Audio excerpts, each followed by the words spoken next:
As a franchise that now has been around for over 30 years, Sonic resonates with people of all ages and backgrounds. You could argue that at this point, in 2022, Sonic is so well known that he wouldn't need a marketing campaign anymore. But the brand over the years has had its ups and downs, its wins and its losses, including the decision of Sonic's co-creator to step down from developing any more games. It's been 2 years since the last movie came out, and 2021 marked Sonic's 30th anniversary. Sega and Paramount Pictures knew that their next moves had to be smart, and this next movie had to be a success, cause the Sonic legacy is kinda at stake here.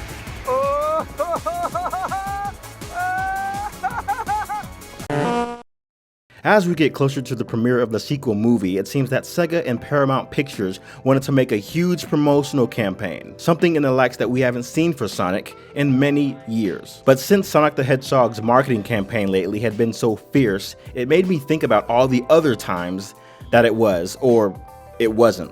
So I want to go back in history of Sonic video games, film marketing, and mainstream Sonic promotions in general, and see just how on and off Sega's hype machine really was. Starting with the original, when Japanese video game company Sega got their developers Sonic team, which at first was just known as Sega's Consumer Development Division, to create a mascot. They were very careful in making a complete package of something colorful, stylish, and original.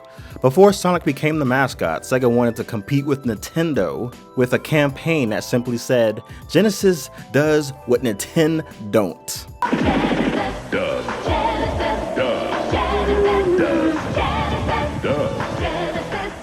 16-bit arcade hits.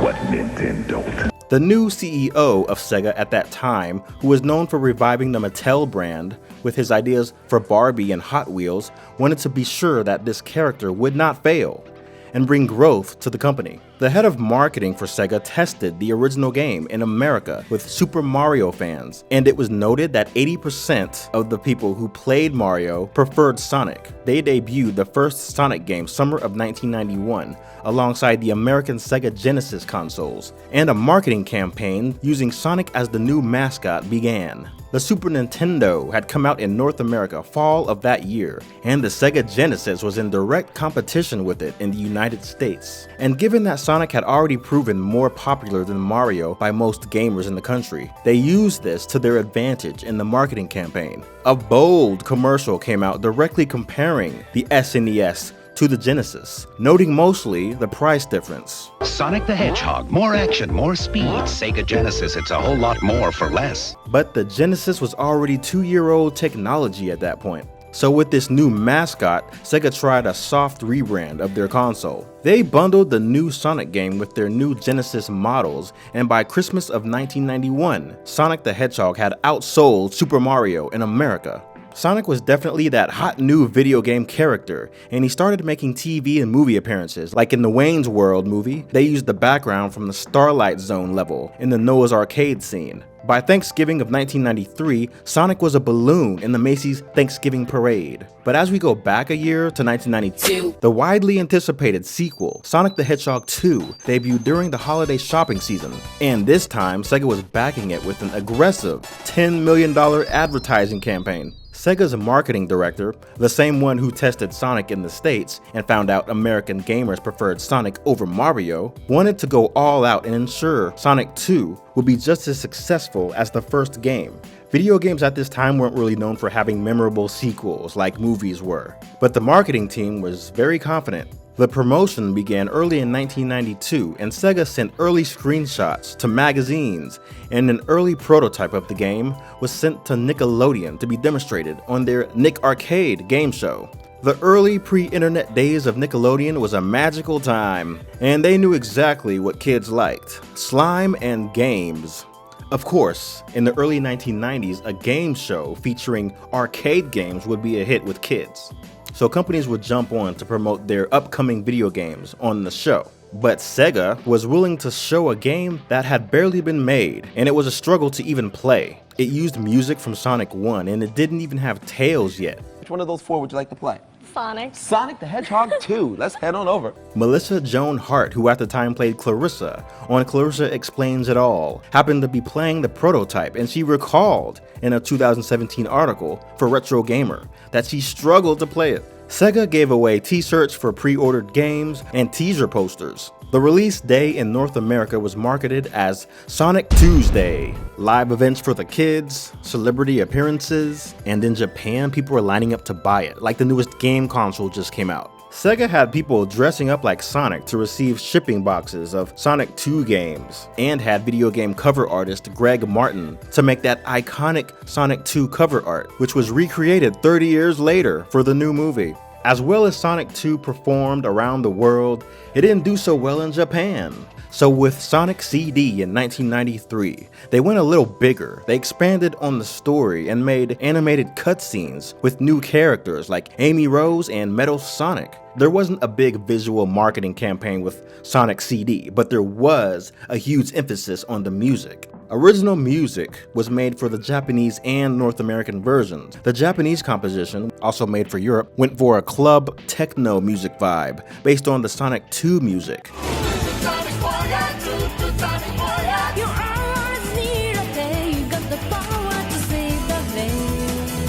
But the American marketing for the music wanted a more quote-unquote rich and complex soundtrack and a theme song they could use in promotion. So they made an original theme song and soundtrack composed from scratch, which delayed the North American release, but only by 2 months.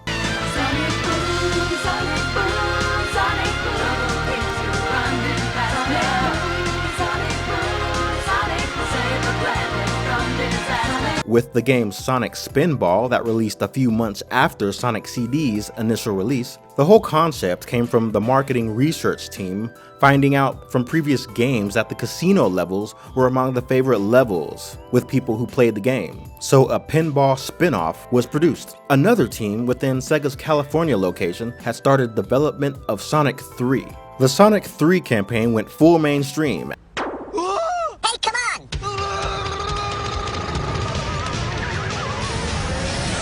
As during the time of the release in February 1994, Sega and McDonald's launched a huge campaign, starting with America. And given Sonic's popularity, McDonald's ran out of toys 2 weeks into the 4-week promotion. But this was only 40 million toys that they had gone through. By today's standards, I don't believe that's a lot. These days, there are more restaurants and more adults buying Happy Meal toys for themselves, calling themselves collectors. So I reckon these toys are mass-produced like hot dogs in order to keep up with the demand. It took almost a year for the same promotion to get to the European branches of McDonald's, but by then, the follow-up to Sonic 3 was about to come out. Alright, so the late great Michael Jackson was a fan of Sonic. The director of Sonic 3 development said for a weblog in 2005 that Sega hired Michael to compose the music for Sonic 3. Sega had already collaborated with Michael for their 1990 arcade game, Moonwalker. So Sega had big plans to use extensive samples of Michael's beatboxing in the game. But early in 1993, when the first abuse allegation came out about Michael, Sega decided not to go through with it just as quietly as their decision to do it in the first place. At first, the music followed through with completion, using an a cappella demo tape that Michael made, but then was quickly reworked to hide the distinction of his voice, thus discrediting him in the game. From another perspective, representatives of Michael said that he wanted to be uncredited after hearing how his voice sounded compressed into a 16-bit video game, which makes sense.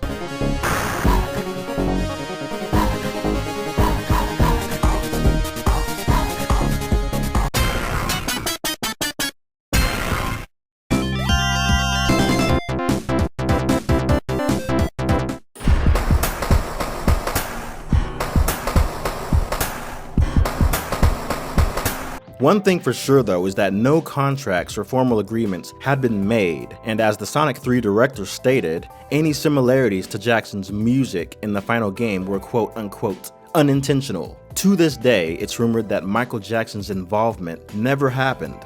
Kinda spooky. Well, the collaboration between Michael Jackson and Sega seemed to be a fantastic marketing strategy gone wrong.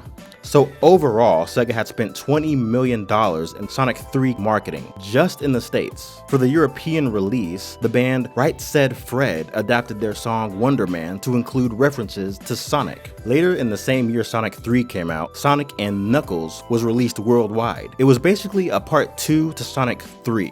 Both were originally planned to be one single game. The marketing campaign for Sonic and Knuckles was actually backed by $45 million, and the game was in direct competition with Nintendo's Donkey Kong Country that had come out around the same time.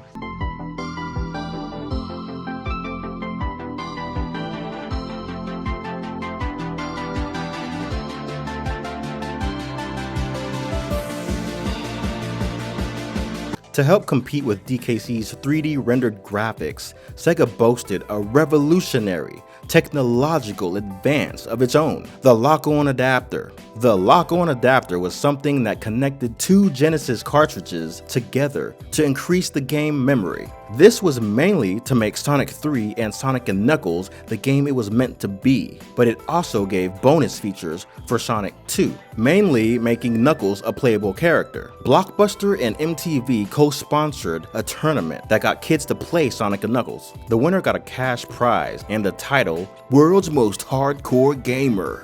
As we skip ahead to the end of 1998, when Sonic Adventure came out, along with the Sega Dreamcast, it seemed that most of Sega's marketing budget was going into selling the Dreamcast itself after the unsuccessful Sega Saturn. Now low-key, Sega and their developers have been working on a big 3D Sonic game since around 1996, the same time the N64 came into play. They released Sonic 3D Blast and attempted to make something that maybe could have rivaled Super Mario 64, but it was cancelled. Sega just needed more time to figure things out. That's another video for another time. But a great handful of games were being made for the Dreamcast, including Sonic Adventure, which established the new 3D fast-paced norm of modern Sonic games. Already being widely anticipated for being a fresh, new game, the marketing for Sonic Adventure specifically was nothing out of the ordinary, outside of a few weird commercials. Sonic Adventure. おいソニック、本当にやるのか？ああ、俺は冒険が大好きなのさ。ソニック！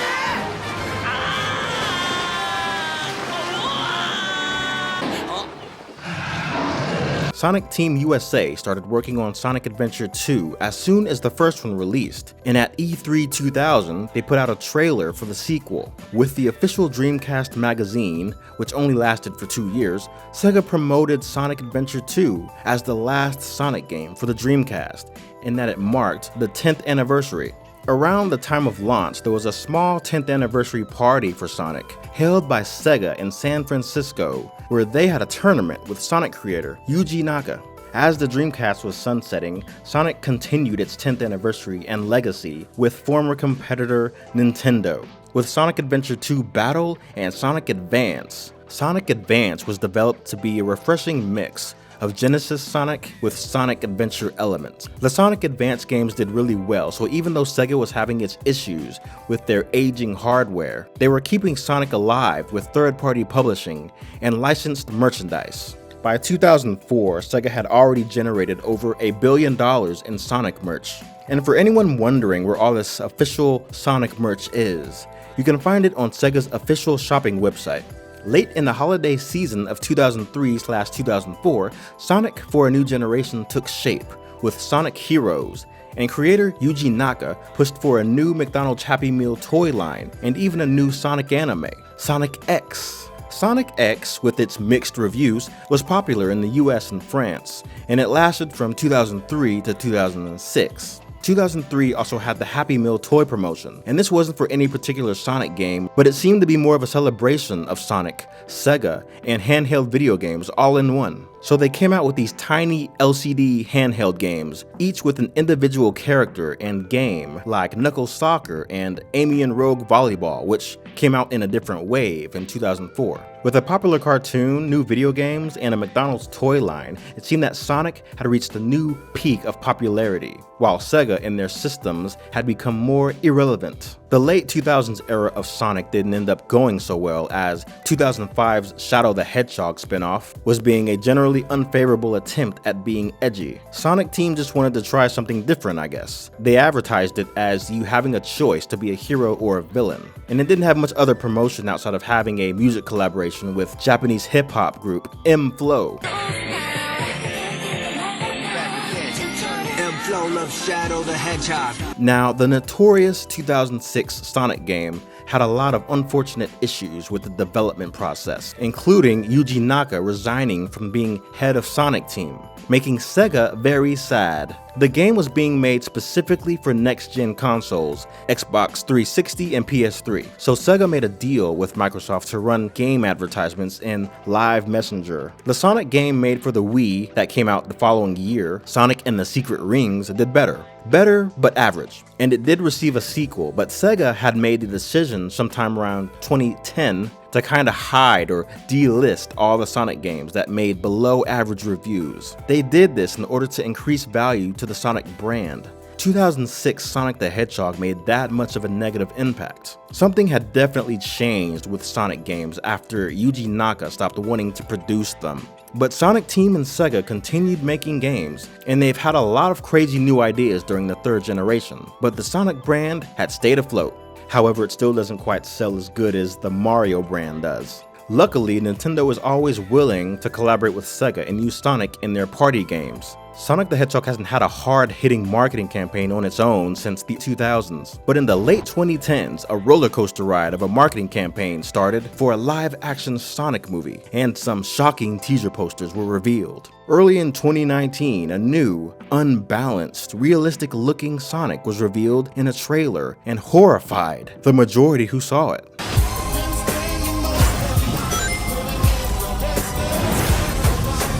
Former Sonic Team members and Yuji Naka themselves were shocked by the initial design. By the end of that year, the design was fixed and a new trailer was made. This time, they even used a song that made sense. Good morning, my rural chum. Mr. Dr. Robotnik. Co-starring the comedy acting icon, Jim Carrey. I was like, oh my gosh, thanks God. It was amazing. That's what life's all about. That's Those are what the life's moments all I about. love. That's what really matters. That and NFTs. The Sonic movie premiered early in 2020 and proceeded to make over 3 times its budget in the box office, despite the awkward timing of its release. Now, you could say that the negative criticism from almost everyone in the beginning helped to market this movie better. The bad design they showed at the beginning of the year had everyone talking about it, but the new and improved design at the end of the year had everyone talking about it again. So although it was unintentional, this was actually great marketing.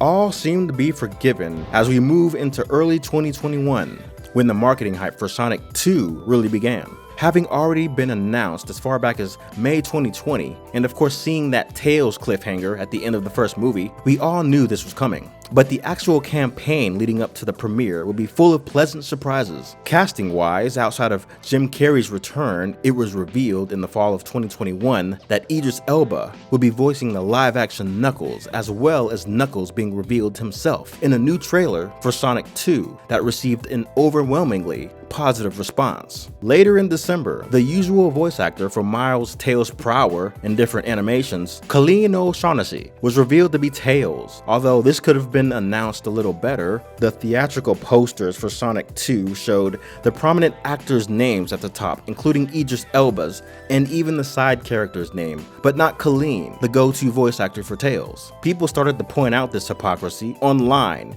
and the international posters were updated with Colleen's name. I'd imagine that not having the Tails voice actor name being shown while including the ones for Sonic and Knuckles was some kind of a marketing choice. They only wanted to show the lead voice actor and the stars' names, like Carey and Elba. And NFTs. Names people would see and recognize. But this is an old marketing technique, and I believe that the voice actors should get more recognition. And if they have a lead role, their name should be up on that poster too, regardless if you see their face or not. They also decided to include Tika Sumpter's name.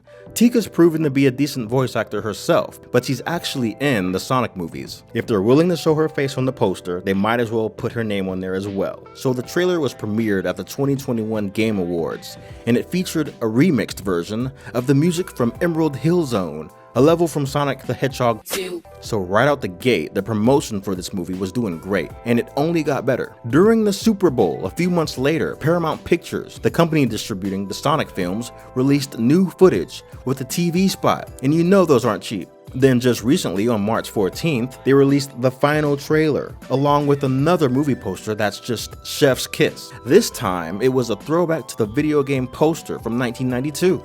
All these marketing choices were clever and well received by the fans. It seems the Sonic movie marketing had come a long way from those first two teaser posters we saw in 2018. And so now, in the weeks leading up to the film's release, we're seeing more and more advertisements pop up. Since it seems everyone is confident about the movie itself, we're seeing more promotion.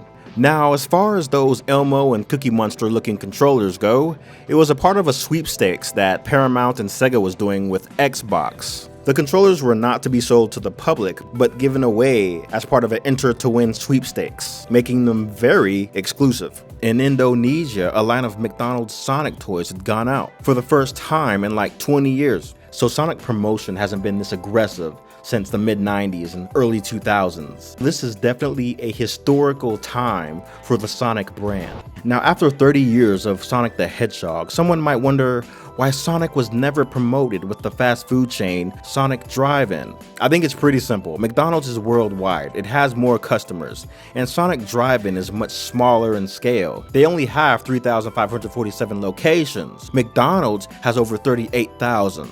Also, the names would conflict with each other and get confused. It could be a branding nightmare. So promoting through McDonald's was obviously the smarter choice for a video game brand this big. Even when it happened in the 90s, part of the reason Sega wanted Sonic toys at McDonald's was because Nintendo had already made a deal with them to promote Super Mario 3. After outselling Mario in 1991, it seemed Sega had won the right to promote in the top fast food chain, just like Nintendo did. Now, in America, it seems Sonic toys could only be sold overseas before the movie premiere. Cause right now, McDonald's appears to be promoting Mario Kart toys for Nintendo, and they don't even need the promotion. We all know Mario Kart is awesome. Could this have been some kind of marketing ploy to block Sonic's marketing momentum in America? Maybe, but it's nice to know Nintendo and Mario will always have Sonic's back, at least in their video games, even when the brand is lacking. Video game wise, recently, Sonic Team has been working on refocusing Sonic and making something big for the 30th anniversary, even if it's a year late. We have Sonic Frontiers, an open world Sonic game coming up for late 2022. On the film front, Sonic 2 is predicted to do even better than the first, and Paramount has already announced a third movie and a spin-off featuring Knuckles for Paramount Plus. So the recent Sonic hype is better than it's been in a long time, and it seems to be here to stay, given how big an impact Sonic has been making in the gaming culture since the 90s. That's what really matters. That and NFTs. Right?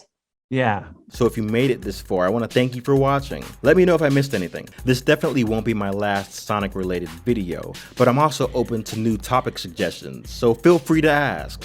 Also, feel free to subscribe and like. Be sure to check out my other videos as well, and I will See ya.